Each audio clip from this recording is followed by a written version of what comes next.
¿Vivís un caos familiar? ¿En tus finanzas o con tu pareja? ¿Te discriminan? ¿Nadie te entiende? ¿Tenés alguna denuncia o problema al que nadie da respuesta? Queremos ayudarte en nuestro segmento Debates y Soluciones.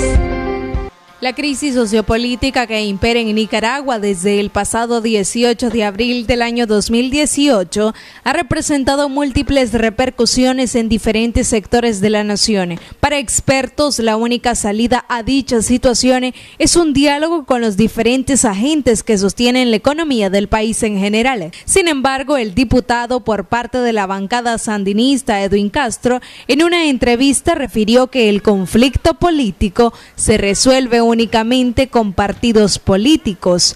Pero, ¿dónde quedan los otros sectores? Yo creo que si el problema es político, la solución y los diálogos deben ser entre los políticos, entre los partidos políticos. ¿La Alianza Cívica no tiene para usted una figura preponderante en un diálogo, la Alianza Cívica por la Justicia y la Democracia, que le represente el COSEP y algunos otros gremios como el gremio estudiantil? Si quieren hacer discusión política, que vayan a hacer partidos políticos y hacer su oferta política.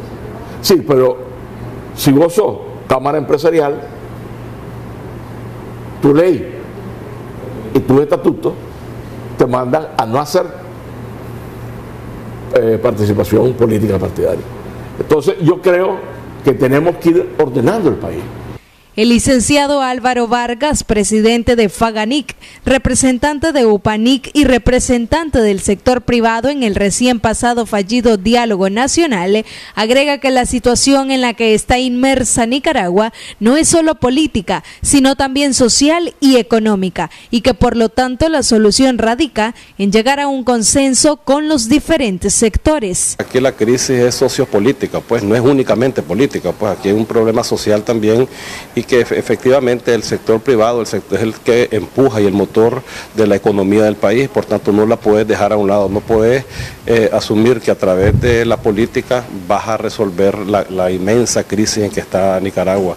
Creo que aquí tiene que ser, y aquí no es solamente el sector privado, aquí tenemos que entender que esta situación tiene que incorporar al pueblo de Nicaragua, a la sociedad civil, a los partidos políticos, a todos los sectores, porque Nicaragua está inmersa en una crisis pues nunca antes vista en la historia reciente de este país, y va a necesita el esfuerzo de todos los nicaragüenses, de todos los sectores, para poder salir de esta. Mario Amador, director del Comité Nacional Productores de Azúcar, señala que un diálogo únicamente entre partidos políticos se volvería bastante monólogo, recordando que la economía del país está balanceada además por el sector privado empresarial. Si el diputado dice que él solo platica con los partidos políticos, pues está bien, que platique con alguien, ¿verdad? Pero que escuche, no solo que diga estoy platicando y cuando platican yo digo mi posición y no tengo nada más que presentar, ¿verdad? Entonces, cuando uno dialoga, un diálogo es una reunión o una relación entre dos personas, uno que está dice una cosa, otro dice otra cosa y al final pues terminamos encontrando un punto en común, ¿verdad? Pero si el diálogo es para poner mi posición y solo presentar mi posición, entonces se convierte en un monólogo, pues que es básicamente lo que hemos visto hasta el momento en las relaciones de los políticos con los sectores que han llegado a platicar. Para el analista político Edgar Parrales, la postura del diputado Castro en relación a su comentario a un diálogo entre partidos políticos es bastante irrelevante. Me parece que la afirmación de él es insuficiente, improcedente y conduce a nada, ¿verdad? ¿Por qué? Porque hoy por hoy, en primer lugar, ¿quiénes son partidos políticos? Por un lugar, hay unos 6, 7 de partiditos satélites que andan ahí a la sombra del gobierno. Él lo usaría como una forma de decir, estamos dialogando. Pero eso no sería un diálogo, porque esos partiditos hacen lo que al Frente Sandinista le conviene y ellos reciben beneficios. Si se trata de otros partidos que no estén allí, ¿cuáles están? Están solamente el PLC y C+L. Y el PLC a mucha gente no le agrada por la historia anterior y porque además el expresidente del PLC junto con el Frente son los iniciadores y los autores de todo este descalabro que estamos viviendo. Verdaderamente la solución al problema de la crisis de Nicaragua tiene que ser un diálogo inclusivo de todos los sectores, que no vaya a pasar como está queriendo hacer el gobierno, que la consulta que dice que están haciendo sobre la reforma fiscal primero la están haciendo con quiénes, solo con gente de ellos, ¿verdad? Con sus sindicatos, con algunos cuantos pequeñas empresas de microempresas que están ahí acostados o apegados a ellos, ¿verdad? Y alguna que otra, digamos, presencia que ha habido de empresas, industrias independientes. Pero esa no ha sido una consulta global, ni lo es.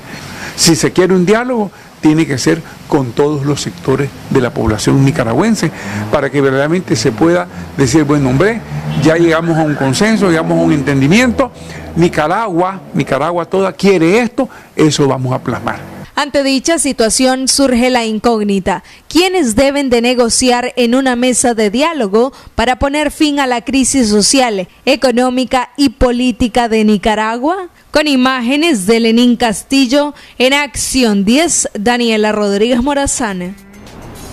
Gracias, Daniela Rodríguez Morazán, por esa nota que nos introduce a este tema. ¿Quiénes deben negociar? ¿Qué opina nuestro experto que ya hoy nos acompaña? Vamos a profundizar en este tema. Michelle Polanco Alvarado, y estamos bien acompañados. Así es, nos acompaña Edgar Parrales, especialista en este tipo de temas sobre políticas públicas. Escuchábamos parte de la intervención o de la nota que hacía Daniela, en donde varios sectores están interesados en participar de lo que sería este diálogo. Recordemos que en un principio el primer diálogo que lamentablemente falló, estaban representadas varias personas, varias personalidades, varios sectores de nuestra sociedad, y pues hay otros sectores de parte del gobierno quienes aseguran que deberían de ser diputados, más que todo, personas o partidos políticos los que se sienten a dialogar. Don Edgar Parrales, bienvenido, gracias por asistir aquí a Acción 10 de la mañana. ¿En realidad esto es así? ¿A un diálogo solo deben ir partidos políticos? No, es que yo creo que el diputado Edwin Castro está invirtiendo las situaciones. Creo que en principio está equivocado, si no es que nos quiere dar a tol con el dedo a todos los demás, porque realmente una cosa es el diálogo y otra cosa son las elecciones, ¿verdad? Obviamente las elecciones, según la ley electoral, y cualquier ley electoral que modifique, será siempre con partidos políticos, pero un diálogo no. En el diálogo tenemos que estar presentes o representados, todos representados, ¿verdad? Miren, los partidos políticos en Nicaragua han venido cayendo en desprestigio o prácticamente en desinterés de parte, yo diría, de la mayoría de la población. Si el diálogo fuera a hacerse solamente con los partidos políticos, eso sería, digamos, una plática entre presos, pues prácticamente solamente ellos, el Frente Sandinista y unos dos partidos, y ya está. Y con eso no estarían resolviendo el problema de Nicaragua. El problema de Nicaragua es de todos. Y en el problema de Nicaragua tenemos que estar representados todos. ¿Cómo sería más bien eso? Yo creo que quienes deberían de estar en el diálogo. En principio hay actualmente varias organizaciones que se han estado formando. Por ejemplo, está la Alianza Cívica, que es la primera que se formó, que integra estudiantes, campesinos, catedráticos, empresarios, etcétera, ¿verdad? Después se conformó la Unión Nacional Azul y Blanca, en la cual la alianza se incorporó, pero también se sumaron otros grupos como la Coordinadora de los movimientos sociales y otros grupos. Ya ese es un grupo mayor. Existe otro grupo que no ha tenido mayor, digamos, publicidad, pero existe y han estado trabajando y conformándose, que se llama el Foro Nacional por la Unidad, ¿verdad? Entonces, y son todos sectores integrados por gente que tiene capacidad participativa y que tiene mucho que aportar a la solución de la problemática nicaragüense. Precisamente, ¿por qué es importante que estos sectores y que estas representaciones participen de este diálogo, asumiendo y retomando un poco las palabras del diputado Castro, de que los partidos políticos tienen cierta representación de la población? Bueno, mira, los partidos políticos tienen cierta representación, pero la política no es solamente la política partidaria. La política es la actividad y la realidad común de todos. O sea, todo es política. Lo social, lo cultural, lo económico, lo político, todo, absolutamente todo es político. Entonces no podemos excluir a los sectores que no están en los partidos políticos. Tácitamente descalificó a la Alianza Cívica y dijo que por sus estatutos prácticamente no podían entrar a una mesa de diálogo nacional. Incluso se le preguntó directamente si no ve un papel preponderante en la Alianza Cívica para ser partícipe de un diálogo, dado que ya estuvo en este primer diálogo, que para muchos fue fallido, para otros no fue fallido, sino que simplemente se trató de diluir el diálogo a juicio de algunos expertos, y al final pues terminó así, diluido este diálogo. Ahora bien, también se le preguntó sobre si ellos estarían dispuestos o si la Alianza Cívica podría pasar el filtro de los 70 diputados del Frente Sandinista en la Asamblea Nacional, porque dijo él, si quieren hacer política, si quieren hablar de política, que hagan partidos políticos, porque a su juicio también en la Asamblea Nacional hay un diálogo siempre entre partidos políticos. Precisamente ahí es donde vamos, ahí es donde vamos. Obviamente que vuelvo a repetir, que para participar en elecciones hay que tener partidos políticos, pero el diálogo es previo, y precisamente en el diálogo se va a hablar sobre cómo se va a conformar, cómo se va a proceder en las elecciones o para las elecciones, ¿verdad?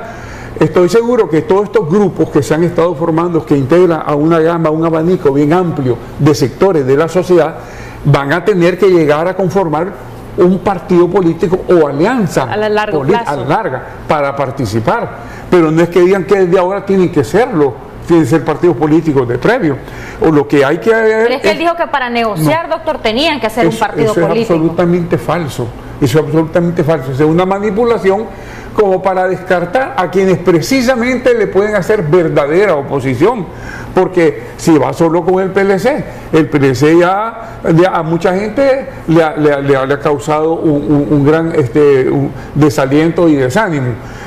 Por él es un partido que está allí también, pero no tiene una representación masiva mayoritaria en la población, y lo que necesitamos es saber qué es lo que quiere la población de Nicaragua, todos los nicaragüenses, qué queremos para nuestro futuro político y futuro como nación. ¿Cómo lo vamos a hacer? Muy bien, que permitan, por un lado, que le restituyan la personería jurídica a partidos a los que se las han quitado, indebidamente, para comenzar.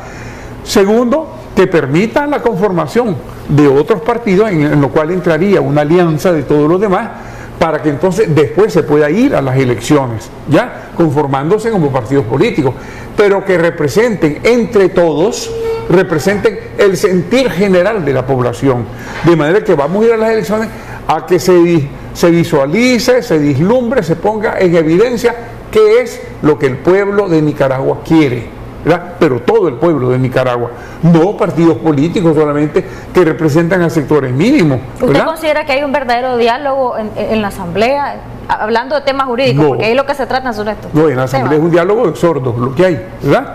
Prácticamente el Frente Sandinista, 70 diputados, con 20 diputados que representan a 3 o 4 partidos pequeños.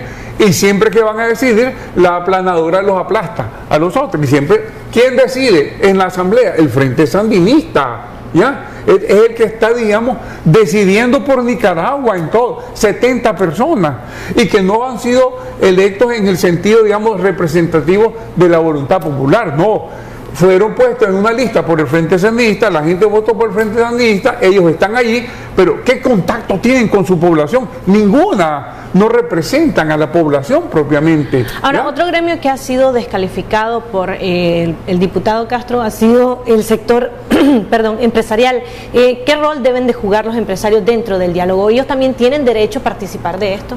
Están hablando ahorita de que piden una reforma fiscal y una reforma de la seguridad social, precisamente porque dicen ellos que el problema es económico, ¿verdad? Entonces, ¿en qué quedamos? Si el problema es económico, ¿qué papel representan los comerciantes, los industriales, los productores, que son los del campo económico? Los vamos a marginar. Entonces, ¿cómo es eso? El problema es económico y los que trabajan con la economía fuera de la búsqueda de solución del problema. Es totalmente contradictorio y absurdo. El sector económico, como todos los demás sectores, tienen que participar de la búsqueda de solución y de la solución del problema nicaragüense. todos tenemos que participar. También se cuestionó en algún momento el papel de la Iglesia Católica y prácticamente el gobierno ha desestimado su papel como mediador.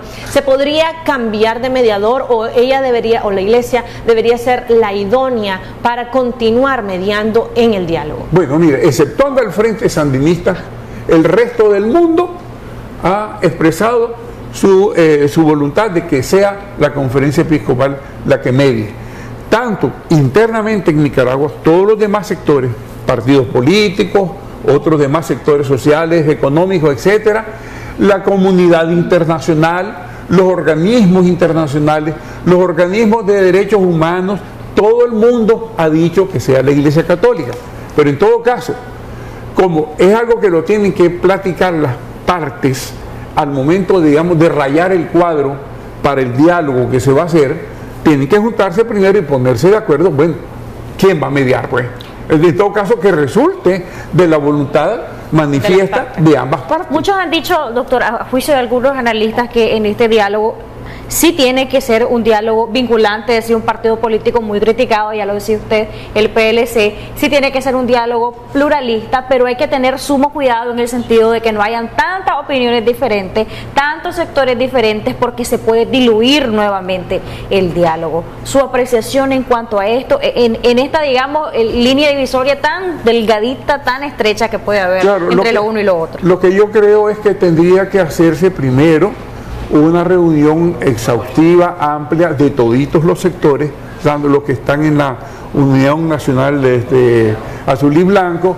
lo del Foro por la Unidad Nacional, lo de la Alianza Cívica y otros sectores que puedan caber también, porque hay independientes, hay entre todos, escoger a los que van a ir al diálogo con el Frente Sandinista, con el gobierno, pues que el Frente Sandinista y el gobierno son la misma cosa, ¿verdad?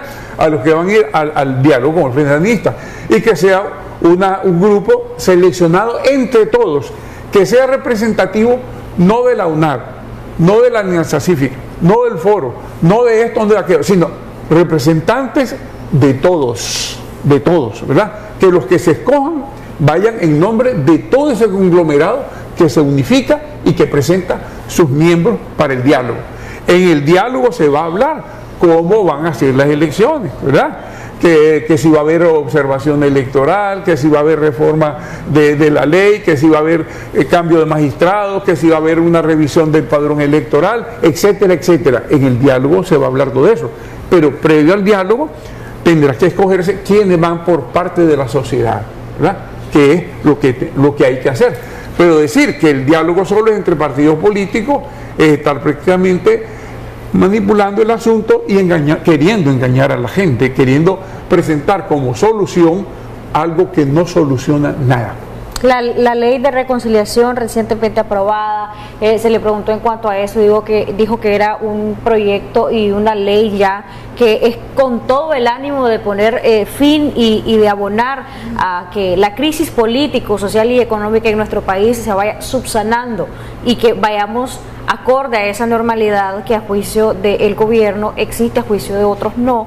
Su opinión al respecto de la ley y su opinión también, doctor, al respecto del tiempo que podemos soportar antes de llegar a un nuevo diálogo nacional. Y lo pregunto porque dicen algunos sectores, en especial los que están acorde a la política gubernamental, quieren diálogo, quieren adelanto de elecciones y no están listos. ¿Quiénes van a ser sus candidatos? ¿Bajo qué partido van a correr?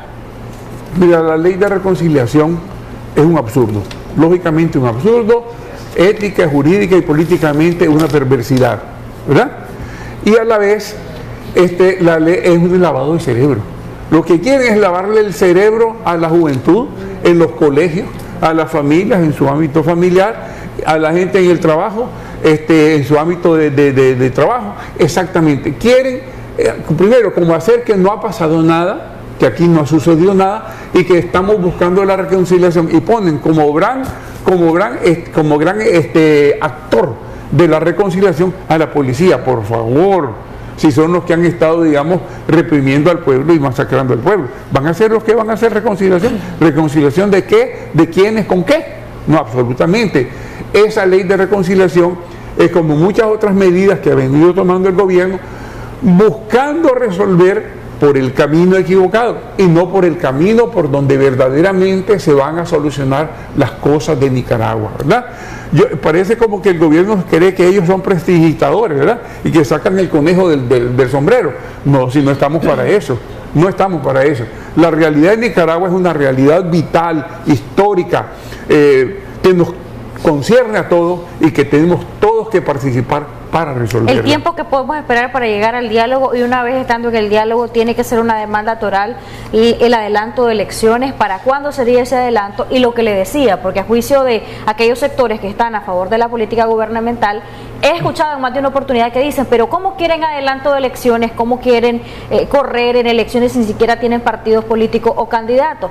¿Cómo sería este proceso para estar listos a elecciones, para pedir un adelanto de elecciones? Bueno, el proceso tendría que ser lo más rápido posible. Yo aconsejaría a todos los distintos grupos que están formados para que lo más pronto posible busquen cómo reunirse, cómo dialogar entre sí, cómo, digamos, constituir su grupo que los va a representar y decirle al gobierno, ya estamos listos para el diálogo, vamos ya, ¿verdad? Y en el diálogo es donde se establecerían los tiempos y los plazos. Vamos a tener las elecciones para en tantos meses, vamos previamente, sí, tanto tiempo para reformar la ley electoral, tanto tiempo para que cambien los magistrados, tanto tiempo para todo lo necesario previo a las elecciones. Y decir, vamos a las elecciones en tal fecha. Pero tendría que ser todo en este año. Dentro de este posible diálogo que tarde o temprano se va a tener que realizar, ¿cuál es el papel que va a jugar las organizaciones internacionales que han estado presionando también al gobierno para que se dé este diálogo? Y lo mismo que va a suceder con aquellas propuestas de países amigos que se han ofrecido para formar parte del diálogo, ya sea como mediadores o como supervisores del mismo. De hecho, la CIDH, doctor, está dispuesto a regresar, ya lo han dicho. Exacto, yo creo que los organismos internacionales el gran papel que tienen es de ser observadores, estar en el diálogo presente, viendo cómo funciona todo, viendo que funcione de verdad, ¿verdad? Y poder después decir ellos si este diálogo verdaderamente ha sido un encuentro como para buscar el camino de solución. Eso implica que sean también garantes. Sí, garantes, exacto. ¿Verdad? Ellos pueden ser observadores y garantes, ¿verdad? Pero tienen que estar presentes para que después no vengan a decir el partido o grupo que representaba es que yo no le di instrucciones a mi representado para que asumiera ese compromiso, o es que lo malinterpretaron. No es eso lo que él quiso decir, y que los señores garantes puedan decirle, sí señor, es lo que él dijo, sí señor, es lo que él suscribió, y sí señor, él dijo que venía con plenos poderes de parte suya para asumir acuerdos, ¿verdad? Que de manera, digamos, imparcial ellos puedan decirle al mundo entero como si en realidad el diálogo fue un diálogo positivo, creativo, productivo, y que verdaderamente va en búsqueda de la solución. ¿Será posible que les permitan ser garantes, doctor? Y lo pregunto porque realmente han descalificado incluso los informes que han dado a nivel internacional y han tenido la posición esa de la intentona golpista. Bueno, es que podrían ser, por ejemplo, representantes de los organismos. Por ejemplo, un representante de la OEA, nombrado por la OEA ad hoc para eso.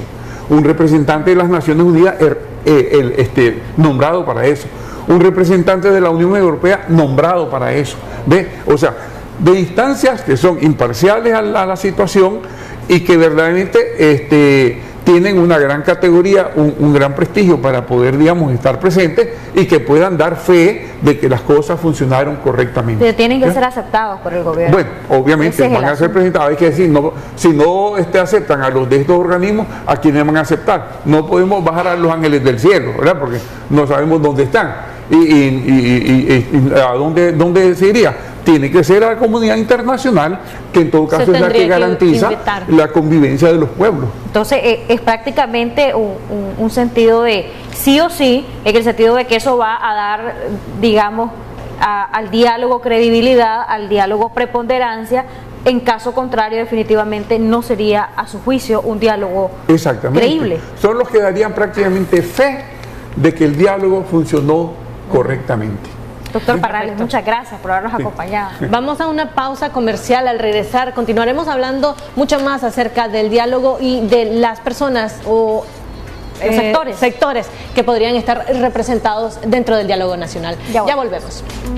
Seguimos con más de Acción 10 en la mañana, esta vez Michelle en la compañía de Juan Pablo Estrada. Él es el presidente de la Cámara del PAN acá en nuestro país y nos va a hablar desde su carácter como pequeño empresario, como mediano empresario, y si en realidad ellos podrían estar o le gustaría estar incluido en un eventual inicio de otro diálogo nacional, y también otras posiciones que tienen en cuanto a este papel de la crisis político, social y económica, esta reforma a la ley de concertación tributaria, en fin. Que también los afecta y deberían de estar planteados, de hecho, dentro de este diálogo nacional que se debe de realizar. Porque obviamente la crisis sociopolítica que se ha generado desde las protestas de abril del 2018 pues ha venido a afectar económicamente a varios sectores, principalmente a la empresa privada, a los trabajadores y también a la pequeña y mediana empresa, que son los que trabajan día a día para el sustento de miles de personas en nuestro país. Bienvenido, muchísimas gracias. Iniciar con la pregunta de si ustedes como sector empresarial están dispuestos o estarían anuentes a una invitación para participar directamente dentro del diálogo nacional. Bienvenido, Juan Pablo. Bueno, gracias por la invitación, ¿verdad? Y dándole la bienvenida a Michelle. Gracias. A Michelle. Sí. Es importante, ¿verdad? Pero fíjense que yo les voy a hablar como empresario, ¿verdad? Y es lo que nosotros hemos tenido, bueno, yo tengo un poco más de 60 años. Y realmente en Nicaragua tenemos que los nicaragüenses, los que queremos que haya paz en este país, tenemos que reunirnos empresarios. Pero imagínense que aquí hay partidos de familias. Y entonces yo soy presidente de una organización, pero en mi personería jurídica yo no puse a mi hija que me va a sustituir a mí, se lo tiene que ganar, ¿verdad? Entonces los partidos políticos, qué feo es, dejo a mi esposa de diputada, mi esposa para tal cosa. Entonces yo creo que esa manera, por eso mire que El Salvador, qué bonito, es un joven el que ganó, miren en Costa Rica. Y entonces ahora tenemos que ir cambiando, que porque mi abuelito fue el hijo, fue presidente hace 100 años, yo el nieto tengo que ser presidente de este país. Tenemos que cambiar esa filosofía, tenemos que poner a verdaderos líderes que nos siga la gente.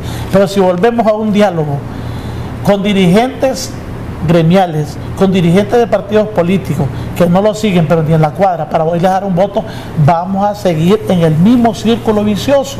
Entonces yo no me sentaría a un diálogo con partidos políticos que no tienen representatividad nacional, se los digo, no me da nada irme a sentar con el presidente de un partido político, que me daría vergüenza, pues me vulgariarían en la calle, ya está, es lo mismo. Entonces, claro, si se sientan empresarios y vamos a ese diálogo y tenemos que poner de nuestra parte, porque realmente hemos estado luchando, ¿verdad? Y los que nos quedamos en este país porque estamos luchando, ¿verdad?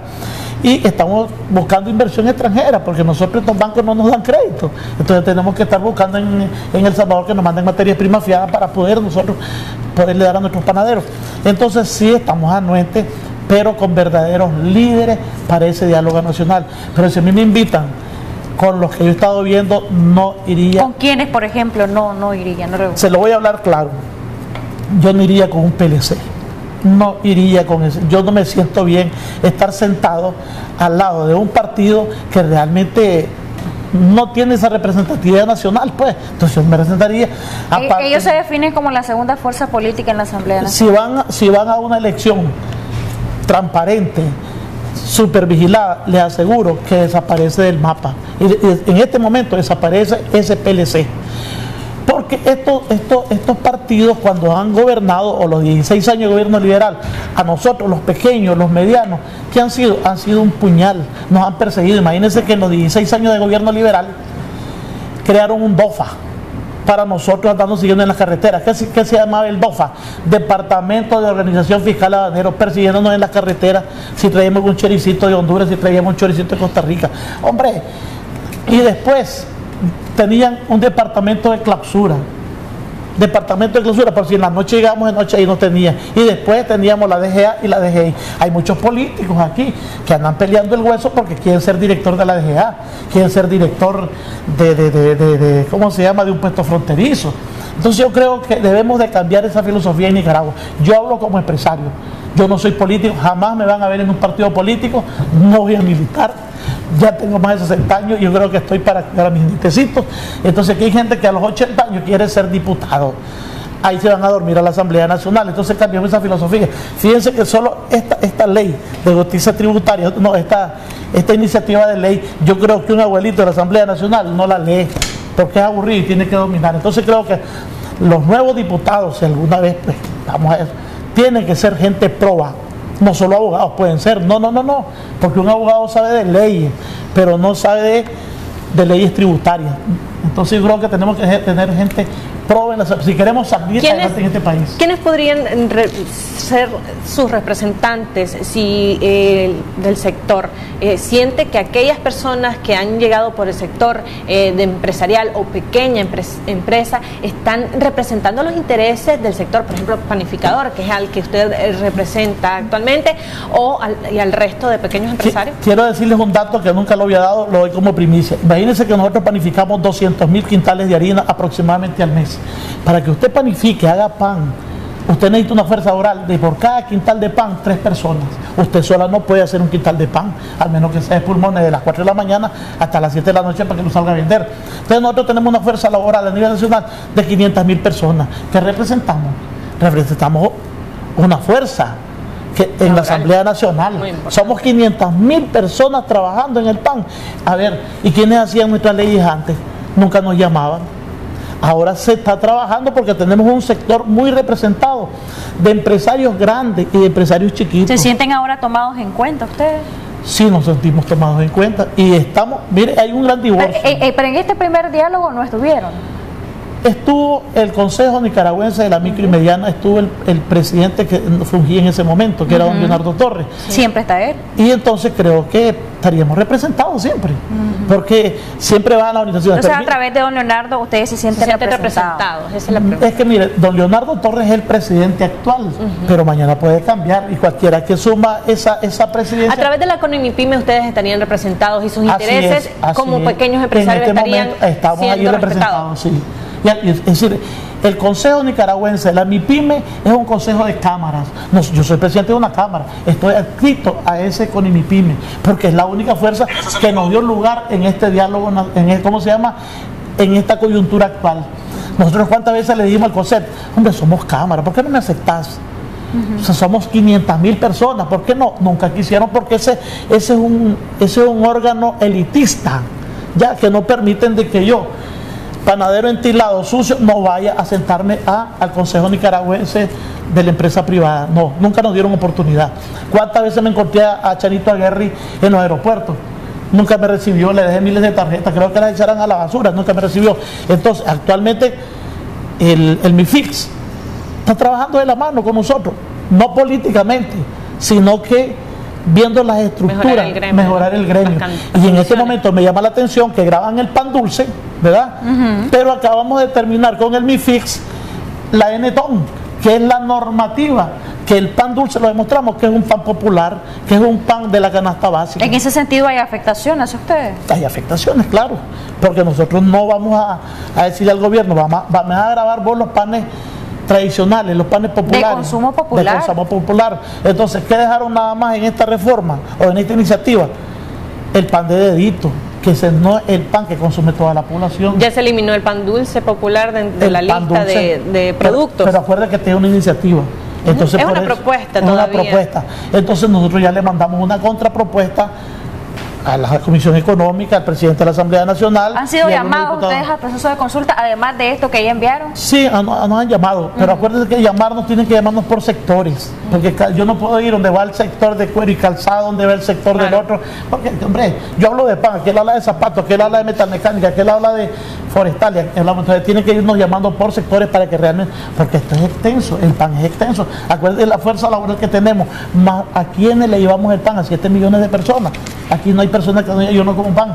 Pero también es importante hablar de que todas estas leyes que históricamente han beneficiado al pan, las exoneraciones, las excepciones, también se benefician las empresas extranjeras.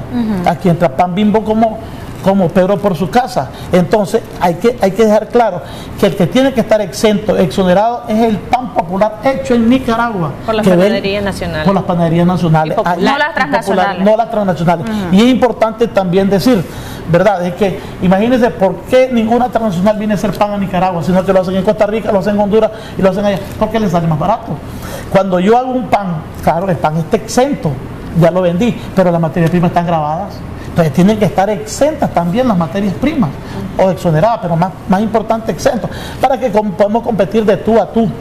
¿Cuántas panaderías tienen hoy su bolsa con logotipo, certificada, registrada, que podemos vender? Hay 3 en los supermercados. ¿Cuántas tienen su bolsita que usted puede identificar? Pan Lolita, Pan Aurami, Pan Don Pan. Hay 10. Es muy poco. ¿Por qué? Porque la empresa grande o mediana, aquí no hay empresa grande, la mediana fue castigada. Porque aquí con régimen general hay 10 empresas, el resto es cuota fija. Entonces la cuota fija tiene también beneficios, y muy bien, porque tenemos que crecer. Tienen exoneraciones, excepciones, y tienen otro tipo de los programas del Banco Mundial del 80-20. ¿Qué elementos adicionaría, qué elementos cambiaría, quitaría usted como representante de la Cámara del PAN de esta propuesta? Porque usted dice que enviaron ya una contrapropuesta, quisiéramos conocer parte de esa contrapropuesta. Mire, lo que nosotros decimos es que se cambien algunos numerales donde el pan dulce, que ya lo consensuamos con el MIFIX, que está demostrado que el pan dulce tradicional es parte de la canasta básica, que el pan simple no es solo el pan de dedito, sino que hacemos diferentes formas de pan, desde el pan de molde sándwich, la hamburguesa y el hot dog. Y entonces todos esos tipos de panes que son populares, y ahí se puede hacer un pan allá en la montaña y hago mi hamburguesita, mi pan de hot dog. Entonces que eso no se grave, porque eso, ¿a quién le llega? A la población más pobre. A esa población que espera que la panadera pase por su localidad y le compra su bolsita de pan. Así es. Entonces eso es lo que estamos peleando. Ahora, en épocas pasadas se dejó exonerado un montón de productos suntuarios.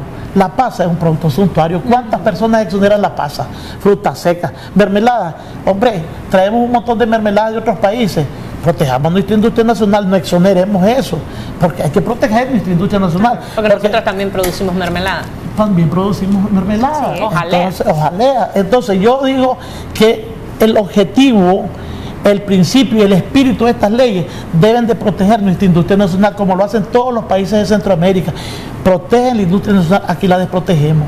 Entonces, industria que venga con pan de fuera, graben el selectivo de consumo, el DAI, el IVA, todo lo que quiera. Y nuestra industria nacional, para crecer, no puede competir con esos monstruos de las transnacionales. Algunas las hemos sacado, pero por un gran esfuerzo que hacen los panaderos. Por ejemplo, aquí vino la cercereña de Costa Rica, invirtió millones en todos los supermercados, están envueltos con plástico, el mismo pan que hacemos nosotros, únicamente que nosotros no tenemos la tecnología ni la capacidad económica. 6 meses dilató y se fue de vuelta para Costa Rica. Don Juan Pablo, ¿ustedes estarían anuentes como Cámara del PAN que otros que no están quizá aglutinados directamente, estrechamente con ustedes, puedan ser parte de la Cámara del PAN? Le pregunto porque don Hermes Morales, además de que viene ocasionalmente al programa, es fiel televidente de Acción 10 en la mañana y nos está viendo ahorita, está viendo la entrevista y me manda a decir, la Cámara solo son 5 miembros y no nos representan, la mayoría de panaderos estamos sin representación. ¿No está don Hermes unificado con ustedes? Si no está, ¿estarían dispuestos ustedes a aglutinarse, a tener esa comunicación estrecha? Él dice no sentirse representado. Mire, para comenzar, se lo digo con conocimiento de causa, él no es panadero. Sí. Si me presenta, yo soy empresario y le presento mis documentos donde quiera que yo soy empresario. Él es un político, por eso me gustaría tenerlo aquí. Él es un político histórico, ¿verdad? Entonces, si él fuera panadero y me presenta su papel, Hermes Morales Ortega, ¿verdad? Yo soy panadero, con mucho gusto lo recibimos, pero no vamos a estar recibiendo a gente que no tiene ese documento que dice yo soy panadero. ¿Por qué no hizo una cámara en tantos años que tiene de ser el ¿cómo se llama? El dirigente de los panaderos. Lo que hizo fue cooperativas. ¿Qué son las cooperativas en este país? No hay ni una funcionando. Él ha tenido su lugar y su espacio en los gobiernos. Pero se dedica a producir pan, ¿no? No, creo yo que en este momento está trabajando para una panadería. Una panadería que no es de su familia. Quien tiene panadería es su hermana y su hermano. Pero él con personas no tiene una panadería. Si se formaliza, que según usted no está formalizado, claro, si tiene ya ese documento en mano, podría usted recibirle como siempre y cuando parte de la Cámara nuestros del PAN. estatutos dicen, y todos los que ingresan a una cámara no son políticos, porque apartamos lo político y nos metemos a lo empresarial. Si él me anda con una bandera política, entonces los estatutos dicen que no puede entrar a nuestra Cámara del PAN. Todos nuestros agremiados son empresarios del PAN. Yo también hago pan y yo también importo y ayudo a los panaderos y estamos en ese desarrollo. Pero como políticos no aceptamos. ¿Le parece a nadie que tengamos una segunda parte de este tema, ustedes los dos acá, para hablar de estos pormenores, ¿verdad? Y discutir también el tema de la ley a profundidad, cuál es la propuesta principalmente desde el sector panificador para apalear un poco el impacto que podría tener de aprobarse tal cual se trajo a la Asamblea Nacional? Mire, yo estoy de acuerdo de discutir siempre y cuando aquí no vengamos a ofender. Porque si aquí me viene en un debate y me viene a hablar mal, porque yo aquí, los canales de televisión no son para politiquear desde el punto de vista empresarial, a mí me invitan como empresario, pero si a mí me está hablando mal del gobierno, yo no voy a acompañar a nadie que hable mal del gobierno. Para eso están las calles, para hablar mal del gobierno, ¿verdad? Pero no voy a utilizar un espacio empresarial. ¿Y si le habla bien del gobierno, sí se puede hacer? Ese es su problema, si me habla bien del gobierno. Pero si sí se puede sentar. Si habla bien del gobierno, ese es su problema. Pero si a mí me quieren envolver en sus cuestiones partidarias, yo no voy a aceptar nunca hablar mal de nadie, ¿verdad? Si usted me dice una pregunta concreta, que por qué yo no me sentaría con él, se lo dije por qué. Porque yo no soy político, no aspiro. Si el gobierno actual a mí me dice, mira Juan Pablo, vamos a comprar un ministerio, un viceministerio, yo le digo, no, muchas gracias. ¿No lo acepta? No lo aceptamos, no lo acepto. Es que, hombre, yo tengo más de 60 años.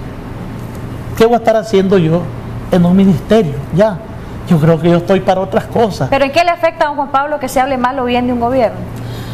Mire, si voy a hablar mal de un gobierno, hablo desde el punto de vista político. Yo vine a hablar aquí, por ejemplo, de una reforma que nos afecta, pero estoy hablando desde el punto de vista empresarial. Pero yo no voy a venir a decirle a nadie, jamás lo haría, asesino. Pues es una palabra muy fuerte. Si a mí alguien me viene a decir asesino, por favor, es una palabra pesada. Si a mí me viene a decir terrorista, yo en mi idioma, pues yo creo que también es fuerte. Entonces yo creo que los medios de comunicación tienen los espacios políticos y los espacios empresariales. O sea que usted se va a sentar aquí para hablar exclusivamente de la panadería. Él, le voy a decir, él es un dirigente que él es muy inteligente, él es panadero, él es profesional, pero cuando a mí me comienza a hablar de X personas, entonces yo creo que tenemos que tener cuidado y apartar lo empresarial, lo político y lo personal. ¿Cuándo van a estar ustedes asistiendo a este proceso de consulta? Dice usted que ya le contactaron, que ya hicimos la primera, ya nos llamaron a la primera consulta, también nos hemos expuesto ampliamente. Si a mí me llaman también un montón de gente que no son empresarios, tampoco asisto. Eso se lo digo. Me llaman a mí como empresario del PAN, llaman a mis agremiados, nosotros vamos con gusto. Si lo llamara el COSEP para hablar de manera unificada, por un lado lo que afecta a la Cámara del PAN y por otro lado lo que afecta a la empresa privada. Pero hasta ahora me va a llamar el COSEP. Bueno, a lo mejor. No lo creo. Ojalá, y le digo a los señores del COSEP. Para no perder la oportunidad de estar... Si el COSEP me llama en este momento... Unificados como gremio. A hablar de esto. Si me van a llamar para que me vaya a una rotonda a protestar, yo no iré, porque no es ese mi giro de negocio. Ya, mi giro de negocio es empresarial. Entonces, si el COSEP me llama, el que me llame, yo con mucho gusto asisto. Menos partidos políticos, no me llamen, porque yo jamás seré partidario de nadie. Bueno, Juan Pablo, gracias por sus criterios, por sus opiniones que ha vertido en este medio de comunicación y en esta entrevista que le hemos brindado. Ya estamos llegando al final. Así es, muchísimas gracias. Recordarles a nuestros amigos televidentes que es importante que todos nos involucremos y al menos nos informemos acerca de estos temas que de una u otra manera afectan nuestra vida diaria. Ya hablábamos de cómo las reformas a la ley tributaria podrían afectar al sector panadero, pero también afectan a muchos otros sectores, y el importante que dentro del diálogo nacional pues estén diferentes representaciones para velar por los derechos de todos. Hasta aquí nuestras informaciones, aquí en Acción 10 en la mañana. Nos vemos esta mañana, si quieren.